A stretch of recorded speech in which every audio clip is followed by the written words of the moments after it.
to VingTV. I'm here on the set of Homework Express, a live television show produced by students at Youngstown State University. And I'm here with Executive Producer Bill Brophy, who is also one of the instructors here in the Telecommunications Department. Today we're going to talk about what makes a video great. So tell me, what makes a video great? Here it is right here. For Homework Express, our plan.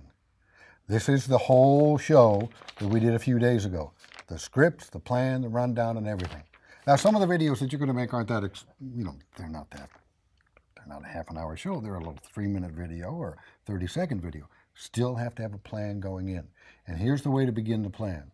The way to do it is start with the end. Now, what do I mean by that? Start with the end. What do you want the audience to get out of whatever video you're making? I don't care whether it's a little 30-second webcam video, whether it's a more expansive production, whether you have a lot of shots, a lot of graphics, or whatever. What do you want the audience to get out of it? Start with that and then work backwards. Then you can figure out how to make a good and effective presentation, whatever kind it is. Same kind of thing that goes into making a speech, goes into making a video. It's just a different medium. Okay, so talk about some of the technical aspects of making a video. So if you're just using your webcam or your iPhone, what are some things that you should be looking at that maybe not everyone thinks to look at? One of the things that I see a lot of people make a mistake of, let's start with the idea of framing. Even with a webcam, you got to be careful with framing. And what we talk about in our classes and with our crew is the idea of the rule of thirds. And this is basic framing. And it starts with the Greeks, who had what they call the golden rule of thirds. And it starts with this. Let me demonstrate. This, the Greeks said, is the most beautiful thing on earth. The human face. It's the part that's most important on humans.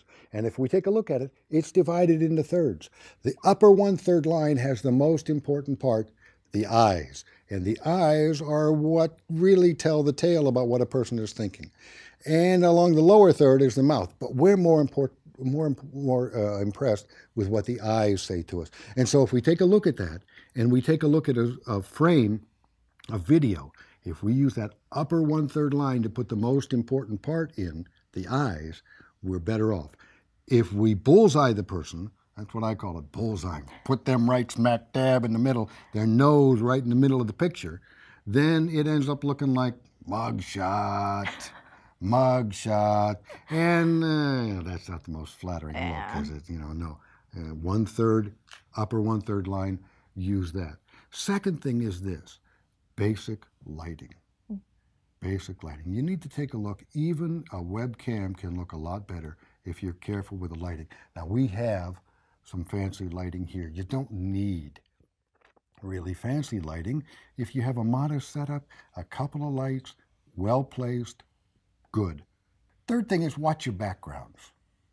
Be really careful with the backgrounds. I mean, it's not too difficult to have rabbit ears sticking out of your head or something because the background is too close or it's in focus or, and you may not notice it right away, but the first thing your audience sees is what you don't want them to see. And, it would be really nice if our videos could go viral because they were well done. But not because you're making a fool of yourself, right? Because something's out of place. So watch your framing, watch your lighting, and watch what your background is. Very good. What would you say then to people who maybe aren't so comfortable being on camera? What's the advice you'd give to them? Let's go back to the plan. Plan your work and work your plan. You wouldn't stand in front of the Democratic National Convention without having written a speech and knowing what you want to do.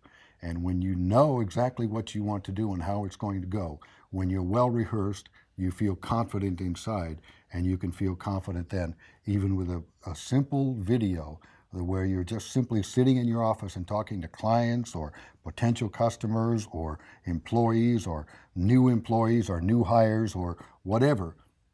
If you plan what you're going to say first, and you feel confident that you know what you want to accomplish because you've set your goals first, then you can speak effectively, whether it's a camera or whether it's in front of a group of people.